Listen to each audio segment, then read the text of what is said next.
What's up, guys and gals? Welcome back to the Nerd Castle. Today in the world of indie games, I found a tiny little demo on the Steam Next Fest that actually turned out to be, like, pretty solid. Like, the gameplay felt pretty good the first time I came through here, so I figured I'd show it off because I don't know if too many people know about the title. It's called Interregnum Chronicles False Prophet. That's probably part of the issue, is that you run out of breath before you even get the game's title on out. Between the main text and the subtext, man, we gotta shorten that up a little bit. But Interregnum Chronicles False Prophet is an XCOM-style tactical strategy RPG where you have a squad of survivors that are trying to survive in a Frostpunk-type universe where everything has frosted over. And since that tends to be one of those aesthetics that I think gets people's juices flowing, that whole Frostpunk ideal of the world being iced over and everyone kind of, day after tomorrow surviving amongst the ice floes with AK-47s and things, people tend to get their imagination stimulated by that idea. So I figured we'd give it a go here today, check it out for about 25 or 30 minutes. If you wanted to check it out, I will have a link for you down below in the description so that you can check out the demo for this game as well. It is publicly available. I downloaded it this morning. You can also find a link down there to my Discord and my Twitch stream just in case you wanted to hang out live on any given day of the week. But let's go ahead and get started, shall we? So it looks like we have a number of characters that we can play around with here. We have Vivi, we have Marcus, we have Annabelle, we have Simon, we have Rhea, and we have Will. I'll probably just go with so what do these stats do? Oh, good. They've got little tooltips that pop on up. This happens to me so often when I play games that have stats where I'll mouse over things, but it won't give you any information. And so you're trying to make smart decisions, but you can't really. Looks like we've got a number of different weapon sets we can play around with over here too. So we've got the Hunter, which looks like it gives us just a 22 LR, huh? That's not great. A 5.56, yeah, like an M4 or like a 4.16 or something would probably be good. I would say probably go with that because this guy has pretty high strength, I think, compared to most of the people here. And they said that strength dictates how much accuracy you have with automatic weapons. And so I would guess that that's probably the guy that he wants to go with. Either that or you could go with a 7.62, man. Throw an AKM in there. Oh, he's even got the dovetail Cobra sight thing going on that side.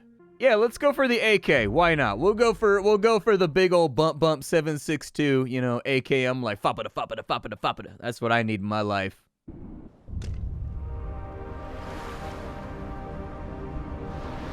It always starts like this.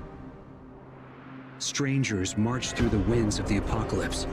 They think only of what they must do, not of what they should do. The ravenous plundering from the hungry, ignorant of what they set in motion. You were on a sentry shift when you saw them. Hey, someone's approaching the shelter. Come on out! Hand over your weapons and we won't have any trouble! Maybe we can negotiate. Don't be stupid! You want something done right. There's no reasoning with these people. Take positions. Prepare for the worst. None of you were trained in marksmanship, but still, the basics of gunplay have been taught to you. Here, at the beginning, they always serve you well.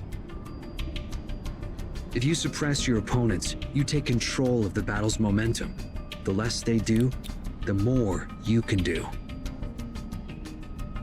Okay, so it looks like we've got 3 players to play around with. We've got Jody. It looks like Jody's got herself a whooping bat, so Jody doesn't even have a gun. Jody just has a big blunt stick.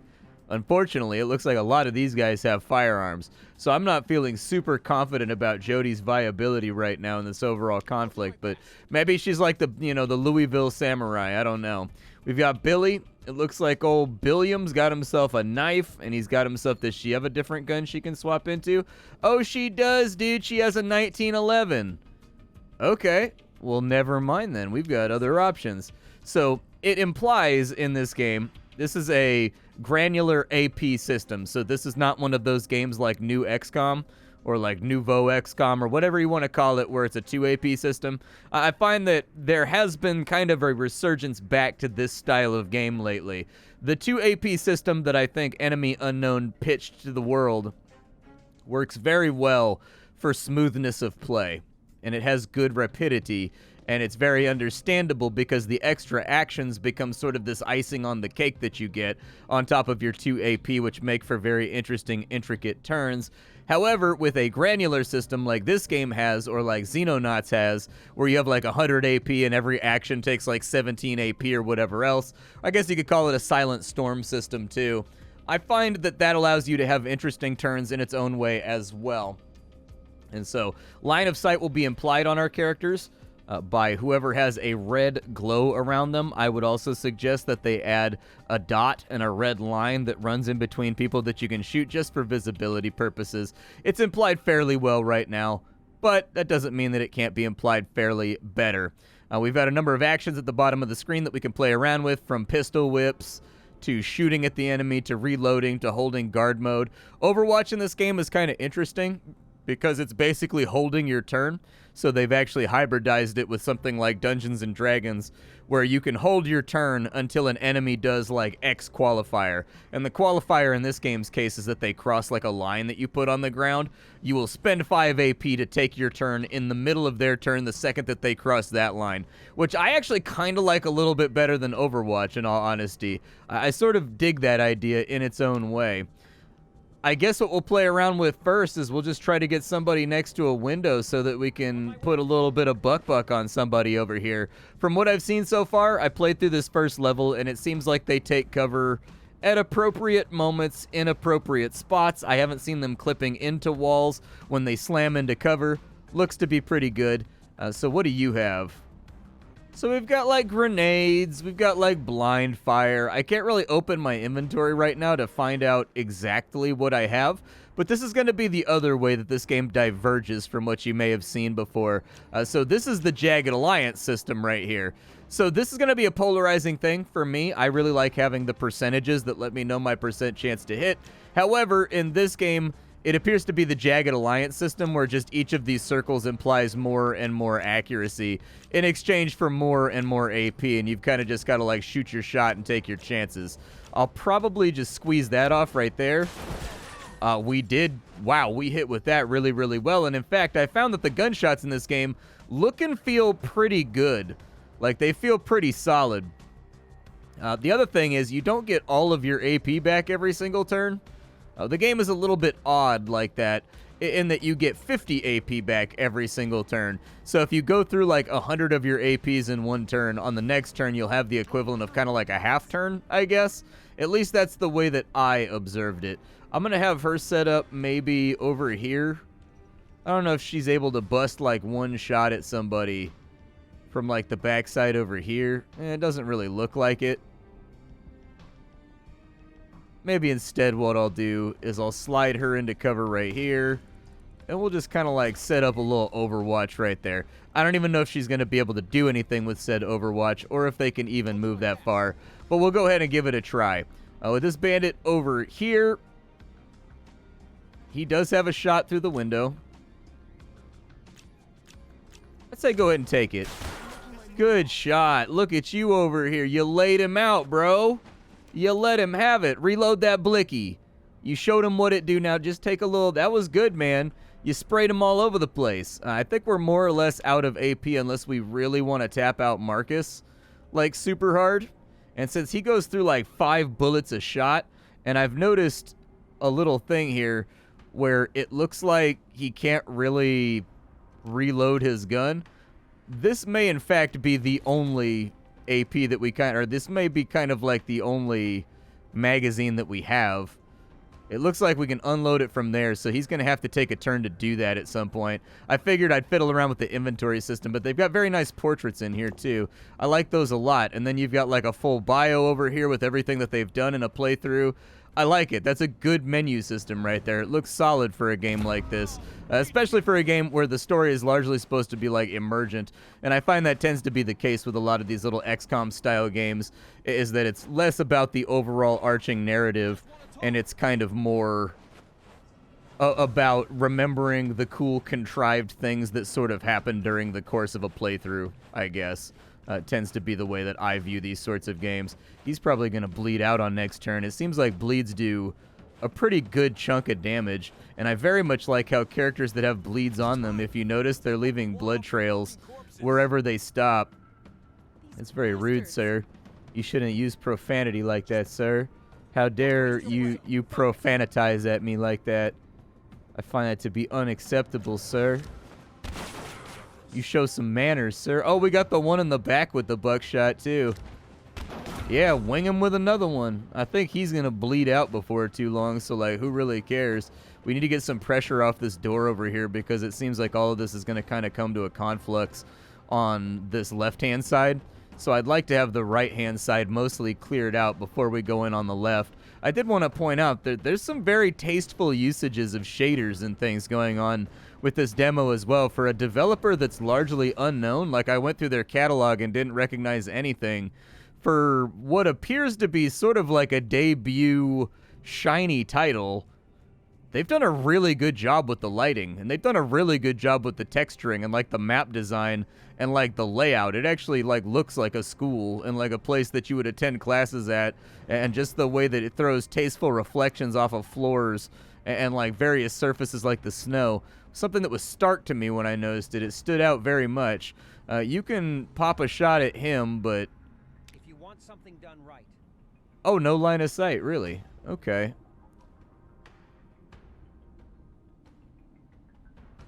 It looks like I can, in fact, get him from right here.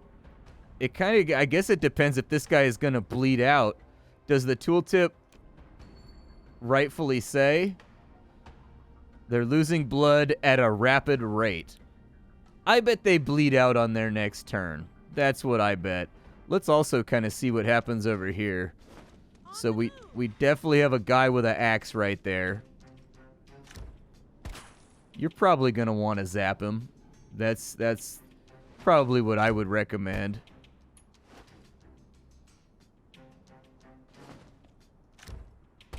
I think we're also... Oh, every time you get shot, you lose AP, too. Yeah, light him up with one more and let him bleed on the next turn. And then we'll drop on out of that. And then you kind of fall back.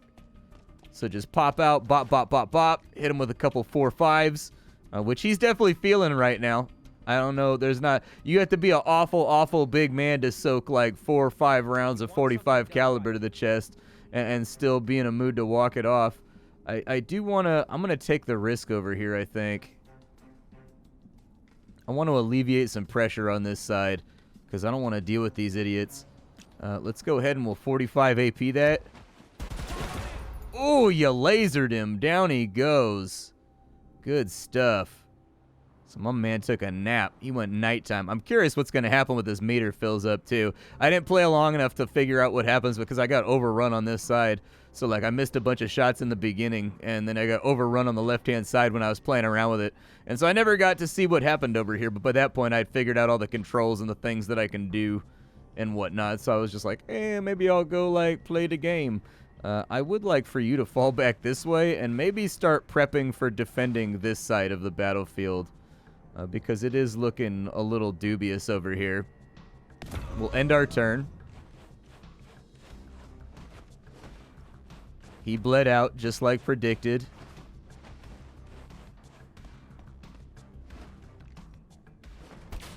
Oh, big gunshot right there. Not great. I wasn't expecting him to be able to bust off that many shots after moving that far. That kind of surprised me. Okay. Return fire, I suppose, would be my advice to you. Checkmate.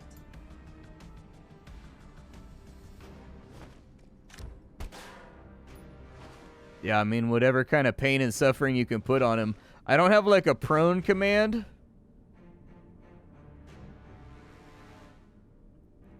So I think we're just going to have to reinforce over here with Marcus. I don't know if he's going to have enough to actually shoot that guy from right there. Wonder if he can fire over her head from right there, if this is going to be a terrible miscalculation. Well, only one way to know. Let's find out. I mean, he's dead. What else do you want? You know what I mean? Like, you done killed him.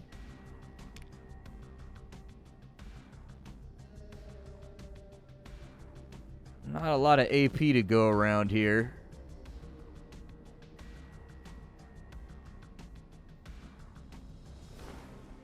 So I guess we'll just have him move normally. Like, they had the turn economy up until this turn, so they had us outnumbered. I'm still a little bit worried that Jody's not going to make it. Oh, he reserved his AP. Okay, fair enough. I don't know if I'm going to get ambushed when I go around that corner. I guess instead what we'll do is we'll set up an Overwatch right there. Marcus can kind of do the same thing and set up an Overwatch right there. And then Billy's not even in the neighborhood yet. We need him to get over here like ASAP. I probably could have given him a sprint order, but like, what are you going to do? He doesn't have too much AP left. We'll end the turn. We'll see what they decide to do. So strangely, it gave me my interruption turn when they were behind the lockers. So I guess the line of sight must be a little bit borked. Over here. Gimme Billy. Oh, that's all of his... That's his entire turn just to reload. All right, fair. Fair. I don't know exactly what our plot is right now. But something needs to be taken care of.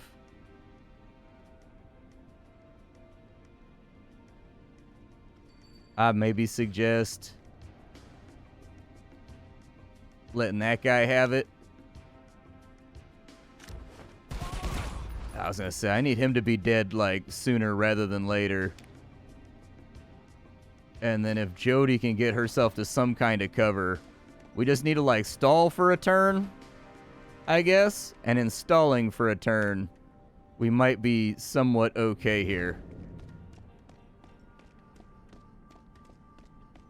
Oh, he wants her. Okay, he's, like, specifically after her. All right.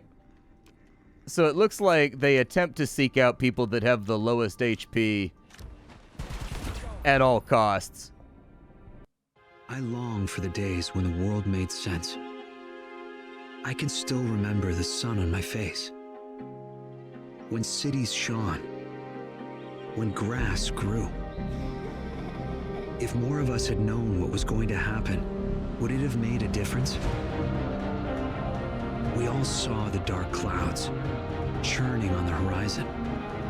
History is full of storms, and we thought, we fooled ourselves into thinking we knew the shape of this one.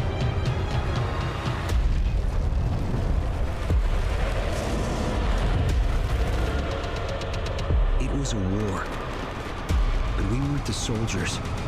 We weren't even casualties. We were the bullets. Fired, spent, sinking in the mud. Our world was broken, freed from the laws of man and of reality. I long for the days when the world made sense, but those days are past. In the cold madness of this new future, there are only two laws. Find what's most important and cling to it with all your strength as you wait for the world to die.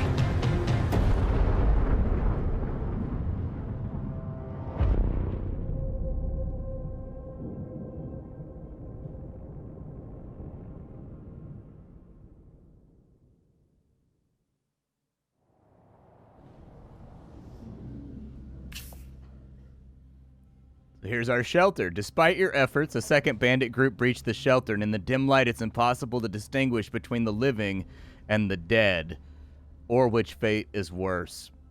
Let's go ahead and check our supplies.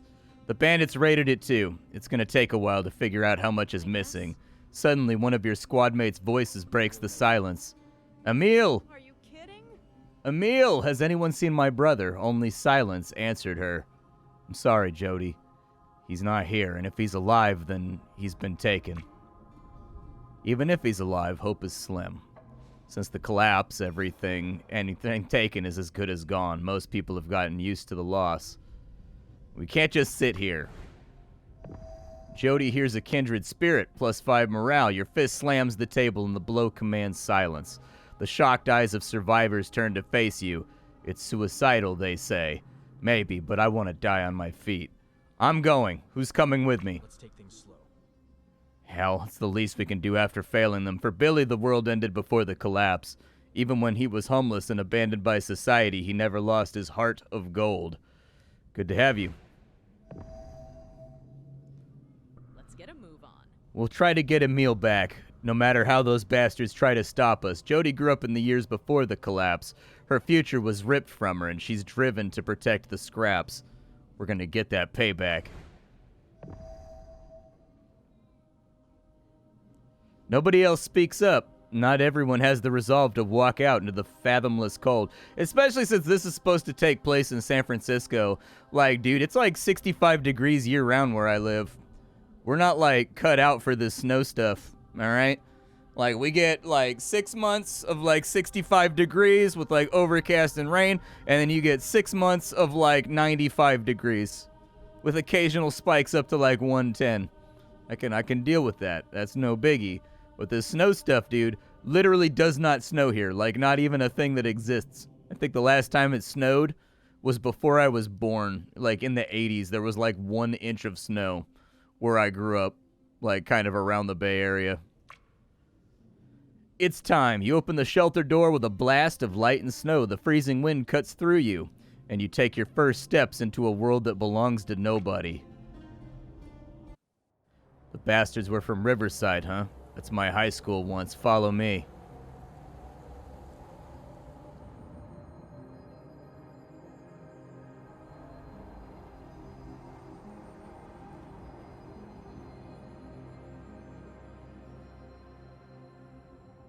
What? I just get to walk around on the world map? Hell yeah, dude.